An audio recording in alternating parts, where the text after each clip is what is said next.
नमस्कार दर्शकों। ऐसे लोग जिनकी मेहनत कभी बेकार नहीं जाती, मकर राशि वाले, इनका धैर्य इन्हें सफलता की ऊंचाइयों पर पहुंचाता है। दर्शकों, आपकी जो राशि है उसके स्वामी है शनि महाराज। तो आज हम आपकी राशि के बारे में, ये जो 6 सवाल आप देख रहे हैं मेरे बगल में, इसके बारे में जानने वाले हैं। एक तरीके की ये आपके जीवन के बहुत महत्वपूर्ण सवाल। तो मैं दिनेश मिश्रा आपका मेरे YouTube चैनल पर स्वागत करता हूं। दर्शकों, आपका जो चिन्ह है मकर, ये जमीन में भी रहता है और पानी में। उसी तरीके से आप किसी भी परिस्थिति में अपने आप को एडजस्ट करते हैं। लोगों को लगता है नहीं, अब ये कठिन समय आ गया है, संघर्ष वाला समय आया है, अब ये इंसान टिक नहीं पाएगा। लेकिन आप, चाहे मकर राशि वाली महिला हो या पुरुष, आप एक तरीके से टिक के खड़े हो जाओ। वो जो चीजें हैं जब तक वो गुजर ना जाए, आप उस पे टिके रहे। मकर राशि वाला, जैसे कि आप मान लीजिए कि शनि महाराज का आपके ऊपर प्रभाव है। शनि महाराज कौन है? कर्म फल दाता। जैसे मान लीजिए कि एक मकर राशि वाला इंसान है, वो कहीं नौकरी कर रहा है, वो 8-10 साल उन्होंने नौकरी की। अब 8-10 साल के बाद अचानक होने ये लगा कि उनका धड़ाधड़ बहुत जल्दी जल्दी प्रमोशन होने लगा और वो बहुत ऊंचाई पे। तो अब जो देख रहा है उसको ये लगेगा नहीं, इसने कोई जुगाड़ लगाया है, या इसकी किस्मत अच्छी है, या ऐसा कुछ। मतलब आपके बारे में वो ऐसा सोचने लगते हैं। लेकिन वो ये भूल जाते हैं कि आप जो इंसान हो, आपने 8-10 साल बहुत मेहनत की। आपने एक तरीके से दिखावा नहीं किया कि मैं बहुत मेहनत कर रहा था, कर रही थी, लेकिन वो मेहनत आप कर रहे। उसी मेहनत का आपको जब फल मिलने लगता है तो लोगों को लगता है कि अरे, इनकी किस्मत चमक गई, या ऐसी सारी चीज।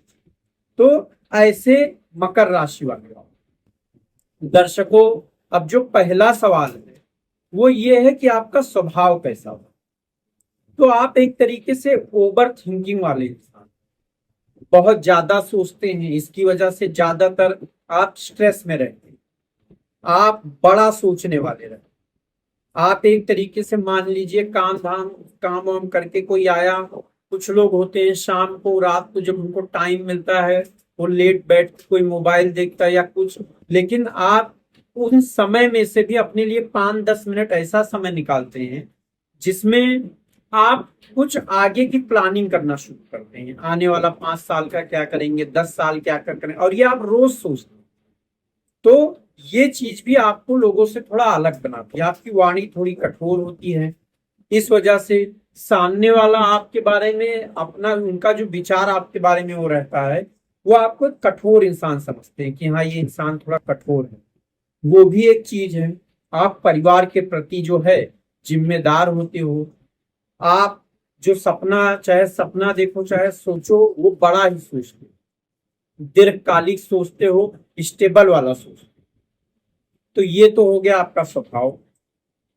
अब दूसरा जो सवाल है वो ये है कि आपको अरेंज मैरिज पसंद है या फिर लव मैरिज। तो दर्शकों, आप एक तरीके से प्रैक्टिकल ज्यादा रहते हो, मतलब प्रैक्टिकल रहना। अब अरेंज मैरिज आपको ज्यादा प्रैक्टिकल लगता है आपके हिसाब से। एक तो जैसे शनि महाराज का आपके ऊपर प्रभाव है, तो आप हमेशा ये कोशिश करते हो कि जो चीज की जाए वो सही हो, समाज के नजर में या कुछ। तो आपके हिसाब से कि अरेंज मैरिज सही है, तो आप हमेशा ये कोशिश करते हो कि अरेंज मैरिज। लेकिन अगर आप प्यार में हो, आपकी प्रेमिका है या प्रेमी है, आप प्यार में हो, तो दर्शकों, होता यह है कि आप ये कोशिश करते हो कि कैसे इस लव मैरिज अरेंज मैरिज में तब्दील किया जाए, कैसे दोनों जो पक्ष हैं इनको मनाया जाए, कैसे मतलब ये हो कि मेरे ऊपर कोई उंगली ना उठा पाए कि नहीं आपने कुछ गलत किया। इसलिए आप दोनों पक्षों को राजी करने की कोशिश में लगे रहे। इसी सब में थोड़ा समय गुजर जाता है और आपकी जो शादी है वो लेट हो। तो ये भी सिर्फ इस वजह से कि आप कभी ये नहीं चाहते हो कि आपकी वजह से किसी के परिवार का या कुछ उनका दिल दुखे या ऐसा कुछ। आप जो रास्ता निकालना चाहते हो वो हमेशा सही वाला रास्ता निकालना चाहते हो, कोई शॉर्टकट वाला रास्ता आप नहीं चाहते। अब एक तरीके से आप ये भी मान लीजिए, आप अपने जीवन साथी के साथ भी एक तरीके से उस तरीके का आपका व्यवहार होता है कि आप आई लव यू नहीं बोलते, लेकिन उनके प्रति अपनी जिम्मेदारी निभा के, उनके प्रति कि उनको कोई कमी ना हो, वो सारी चीजें करके आप एक तरीके से उनको यह एहसास जरूर दिला देते हो कि आप उनसे प्यार करती हैं या प्यार करते हैं। दर्शकों, आप ज्यादा दिखावे में वो नहीं करते हो कि चलो दिखावा किया जाए, ऐसा नहीं। आप क्या हो, शांत रहने वाले हो, मतलब ज्यादा दिखावा वाले नहीं, उस तरीके के इंसान। अब अगला जो है, आपका अपने बच्चों के साथ कैसा वो रहता है रिलेशन। तो आप केयरिंग होते हो लेकिन स्ट्रिक्ट हो। अब स्ट्रिक्ट होने का मतलब इस तरीके की कि जैसे आप अपने बच्चों को इस तरीके से समझाते हो कि बच्चों तुम मेहनत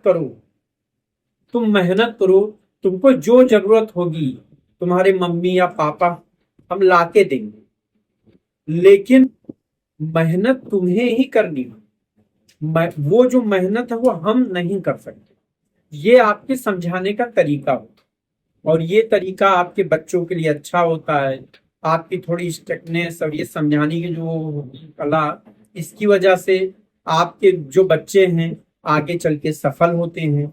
एक तरीके से हो सकता है कि स्ट्रिक्ट होने से बच्चे कुछ समय के लिए नाराज हैं, लेकिन यही आपका थोड़ा कठोरपन जो है वो आगे चल के उनका जो रास्ता है, उनकी जो मंजिल है, उसका जो रास्ता है उसको पसंद करता है। तो ये तो हो गई बच्चों से बात, बच्चों के बारे में। अब उसके आगे आपका भाग्योदय कब होता है। तो दर्शकों, मैंने देखिए शुरू में ही आपको कहा कि शनि महाराज जो है वो कर्म फल दाता है। तो आप मेहनत करो और उसका फल ना मिले, ऐसा होगा नहीं। तो आप मेहनत करते आते, लेकिन जब आपका 35 से 40 साल के बीच का जो समय आता है, इसमें अचानक आपका जो भाग्योदय है वो हो जाता है। वो भी क्यों होता है? वो भी इसलिए होता है कि आप मेहनत करते आ रहे हैं। एक मकर राशि का इंसान किसी शहर में जाके एक छोटी सी दुकान से शुरू करता है, 8-10 साल बाद वो एक बहुत बड़ा बिल्डर बन जाता है।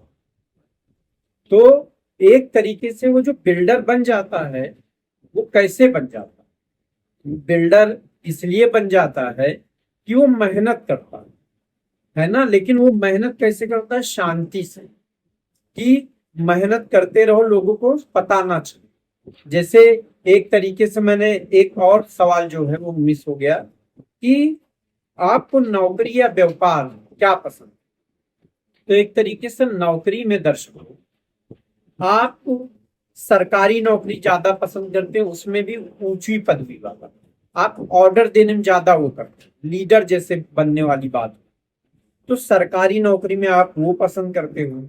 और अगर व्यापार वाली बात करें तो आप कंस्ट्रक्शन लाइन में बहुत सफल होते हो। तो ये मतलब कि आपको नौकरी पसंद है तो कौन सा? सरकारी, ऐसी एक नौकरी जिसमें आपको ऑर्डर देने मिले। आप चाहे वो सरकारी मान लो या कोई भी, जिसमें आपको ऑर्डर देने का मौका। और ये आपको बिजनेस ऐसा पसंद है जिसमें आपको कोई प्रोजेक्ट मिले, उसमें भी आपको यही रहे कि आप खुद से ही आदमी रखे, मजदूर रखे, इंजीनियर रखे, जो भी रखे खुद से ही काम कराएं, उसमें भी ऑर्डर ही देना है। तो ये आपका वो हो गया जो सवाल था कि जैसे नौकरी पसंद है या फिर व्यापार। तो हाँ, हम बात कर रहे थे आपके भाग्योदय। तो जैसे देखिए कि एक मकर राशि वाला इंसान किसी शहर में जाके एक छोटी सी दुकान से शुरू करता है, 8-10 साल बाद वो बहुत बड़ा बिल्डर। तो लोगों को क्या लगता है कि अरे इसकी तो किस्मत चमक गई, इसको कहीं किसी ने सपोर्ट कर दिया होगा या कुछ ऐसा ही, कैसे कोई इतनी छोटी सी दुकान से यहां तक पहुंच सकता है। तो वो ये नहीं जानते कि ये मकर राशि वाले कर्म करने वाले, ये कर्म बहुत उससे करते हैं, मेहनत से। और ये ऐसे हैं कि उस दुकान में इन्होंने बहुत घाटा खाया होगा, बहुत तकलीफें झेली होगी, लेकिन ये इन्होंने अपना कदम पीछे नहीं खींचा। इसी वजह से आज ये इतने बड़े बिल्डर है। बस यही उदाहरण से आप समझिए कि आप 35 साल के पहले तक सफल होते हैं, पर मान लीजिए आप इतने सफल, लेकिन 35 से 40 साल मतलब 5 साल में आप यहां पहुंच जाते हो। तो आप सोच लीजिए लगभग 8-10 गुना आप उछाल ले लेते, और ये लोगों के लिए एक अचंभा हो जाता है। तो जो आपका भाग्य उदय होता है वो 35 से 40 साल के बीच में होता है। अब अगला कि आप धन संचय कर पाते हो या नहीं। तो दर्शकों, मैं आपको बताऊं, आप पहले भी धन संचय करते हो, ऐसी बात नहीं है, लेकिन पहले मतलब 35 साल के पहले मतलब सफल होने के पहले आप सोचते हो इतना धन संचय करना, लेकिन कर इतना पाते, और जो इतना कर पाते हो ना, उसमें भी एक तरीके से संकट लगा रहे। ये जो इतना सा बचा है वो भी कोई ना कोई खर्चा आने पे कहीं खर्च ना हो, तो भी आप बहुत कोशिश कर करके इतना अपना बचा के चलो। लेकिन जब आपका भाग्योदय होता है, आप सफल होने लगते हो, तभी भी आप जितना सोचे हो उतना नहीं बचा पाते हो, क्योंकि आप खर्चा अधिक करने लगते हो। लेकिन फिर भी आप अगर इतना बचाने की सोचे हो तो इतना जरूर बचाने लगते हो। और ये आपका बचाना इस तरीके से होता है कि आप पैसा नहीं बचाते, आप उसको इन्वेस्ट करते, आप उसको किसी ना किसी चीज में लगाते हो। ये आपको ज्यादा पसंद है। और ये बचाना आप क्यों शुरू करते हो? क्योंकि आप अपने परिवार के बारे में सोचने लगते हो, उनके भविष्य के बारे में सोचने लगते हो, ये सारी चीजें सोचने लगते हो। आप ये सोचने लगते हो कि आगे चल के मेरे बच्चों को, मेरे जीवन साथी को कोई तकलीफ हो, इसलिए आप ज्यादा बचाने पे फोकस करते हो। आप इसलिए नहीं बचाना चाहते कि अरे आगे मैं बहुत कहीं घूमने जाऊंगा या मैं बहुत ऐशो आराम के लिए बचाऊं, नहीं। आप इसलिए बचाते हो, आपके मन में ये डर रहता है कि आपके बच्चे जो हैं उनको कोई तकलीफ ना हो, जीवन साथी को कोई तकलीफ, ये बात।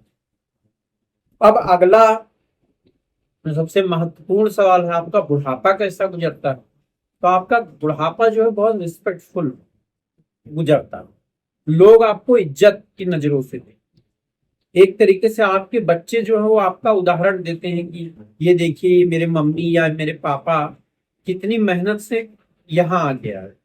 अगर आप महिला हैं, घरेलू भी रही हैं, तो भी उसमें भी आपने एक तरीके से अपना ऐसा कर्म किया हुआ रहता है, अपनी जिम्मेदारियों को इतना अच्छे से संभाला हुआ रहता है कि तभी भी आपकी मतलब आप मकर राशि के चाहे पुरुष रहे हो या महिला, आप अपना जो कर्म है उसको बहुत अच्छे से निभाते। तो इसलिए उसके अलावा आपको बुढ़ापे में घूमने का भी बहुत अच्छा मौका मिलता है। जो आप अपने जीवन में बहुत घूमना चाहते हो, आपको उतना मौका नहीं मिल पाता, पर बुढ़ापे में ऐसी कुछ परिस्थितियां बनती हैं कि परिवार के साथ कहीं आना जाना हो जाता है। नाती पोतों के साथ या नाती नातों के साथ आपका बहुत ज्यादा लगाव होता है। एक तरीके से आपको उनके साथ बहुत अच्छा लगता है, वैसे हर दादा दादी को अच्छा लगता है, लेकिन आप कुछ खास ही उनसे लगाव महसूस करते हैं। अगर वो कहीं चले जाएं या कुछ, तो आपको थोड़ा सा अलग लगने लगता है, तकलीफ सी होने लगती है, और इसी वजह से आपको अलग अगर रहना पड़े तो आपको ये चीज बहुत काटती है। लेकिन ऐसे हैं आप, एक तरीके से आपने अपने लिए इतना बनाया हुआ रहता है कि पैसे रुपए की वजह से आपको कभी अलग होने की जरूरत नहीं पड़ती। मतलब कि एक चीज ये आप मान लीजिए कि आपका जो बुढ़ापा है वो कहीं ना कहीं से अच्छा ही रहता है, रिस्पेक्ट वाला रहता है, लोग आपका आदर करते हैं, सम्मान करते हैं। बस थोड़ा आंख की रोग की वजह से, त्वचा की रोग की वजह से आप थोड़े परेशान रह सकते। तो दर्शकों, अभी तो ये सिर्फ 6 सवाल थे। अभी तो मकर राशि वालों के पूरे जीवन के बारे में विस्तार से हम आगे चर्चा करेंगे। तो अगर आपको ये वीडियो पसंद आया तो वीडियो को लाइक कर दीजिएगा, चैनल को सब्सक्राइब कर दीजिएगा, और आगे हम आपके मकर राशि का और वीडियो लाते रहेंगे। तो दर्शकों, अब हम आपसे अगले वीडियो में